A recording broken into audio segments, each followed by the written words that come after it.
আজকে একটি গুরুত্বপূর্ণ তথ্য দিব, হয়তো আপনাদের অনেকের কাজে লাগতে পারে। সেটা হচ্ছে যে অ্যাম্বুলেন্স থেকে কিন্তু অনেক সময় অনাকাঙ্ক্ষিত ঘটনা ঘটে যায়। তো এটা আমার নিজের বেলাই হয়েছে গতকালকে রাতে। সেটা হচ্ছে যে আমাদের ঢাকা মেডিকেলে আমার এক কাজিন ভর্তি হওয়ার পরে রাত 12টার দিকে খবর পাই। খবর পাওয়ার পরে আমি, আমার মা এবং আমার বোন আমার কাজিনকে দেখতে ঢাকা মেডিকেল চলে গিয়েছিলাম। তো সচরাচর যেহেতু সে ওইখানে রোগী ছিল, মোটামুটি তার সম্পূর্ণ চেক আপ টেক আপ করতে প্রায় ঘন্টা দুয়েক লাগে। তো ঘন্টা দুয়েক পরে যখন আমি আমার ঢাকা মেডিকেল থেকে বাসার উদ্দেশ্যে রওনা দিই, তো আমার মা ওইখানেই রয়ে গেছিল, বাট আমি, আমার বোন, আমার ছোট বোন গাড়িতে চলে আসতেছি। তো হঠাৎ করেই দেখি যে জাস্ট হাইকোর্টের সাথেই একটা অ্যাম্বুলেন্স সম্ভবত ঢাকা মেডিকেল থেকে আমাদের ফলো করেছে।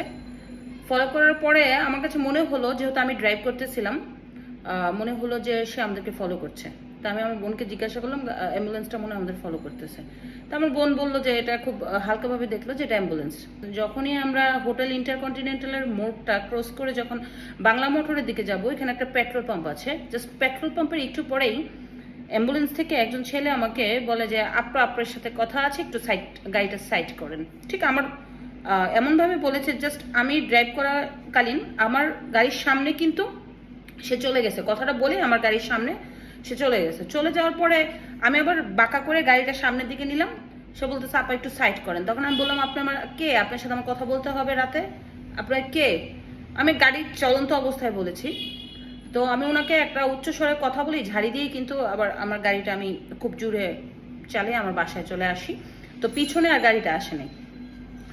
না আসার পরে আমার কাছে মনে হলো যে গাড়ির মধ্যে আমার একটা অনাকাঙ্ক্ষিত ঘটনা ঘটতো। হয়তোবা যদি আমি সাইড করতাম তাহলে দেখা গেছে যে ওখানে হয়তোবা কিছু একটা অ্যাক্সিডেন্ট হতে পারতো, আমাদের কাছ থেকে অনেক কিছু নিয়ে যেতে পারতো, গাড়ি নিয়ে যেতে পারতো, অথবা একটা অনাকাঙ্ক্ষিত অনেক কিছু হতে পারতো।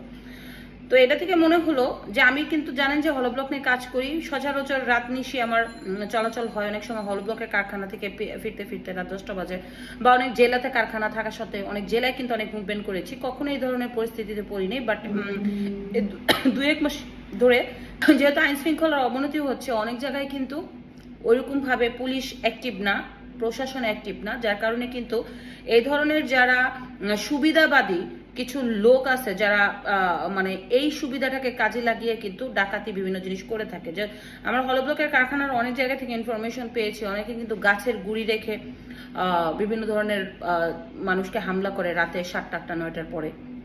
কুষ্টিয়ার দিকে, যশোরের দিকে, মেহেরপুরের দিকে, বা কুমিল্লা থেকে এরকম ইনফরমেশন পেয়েছি যে হাইওয়ের দিকে।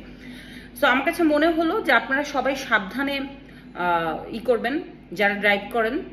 দেখা গেছে এরকম এমনভাবে অ্যাম্বুলেন্স, এটা তো একটা ভাবার মধ্যে পড়ে না যে অ্যাম্বুলেন্স।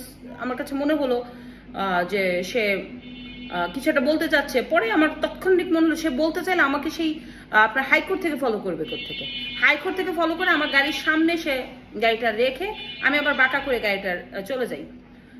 সো যেহেতু পিছনে কালো গ্লাস ছিল, মনে হয় গ্লাসের ভিতর কেউ ছিল কিনা জানি না, তবে এই ধরনের ঘটনা থেকে আপনার সাবধান থাকবে। অ্যাম্বুলেন্স হোক, যেটাই হোক, যদি রাত নিশীতে এরকম কিছু বলে যে আপনার চাকা ঠিক নাই, অথবা গাড়ির গ্লাস খোলা, অথবা পিছনের ডিক্কি খোলা, সো অথবা সামনে কিছু একটা পড়ে আছে, এটাকে উদ্ধার করতে যাবেন, কুকুর পড়ে আছে, এটা কিন্তু ওরাই কিন্তু ফালায় রাখতে পারে, কুকুর টুকুর এই সেই।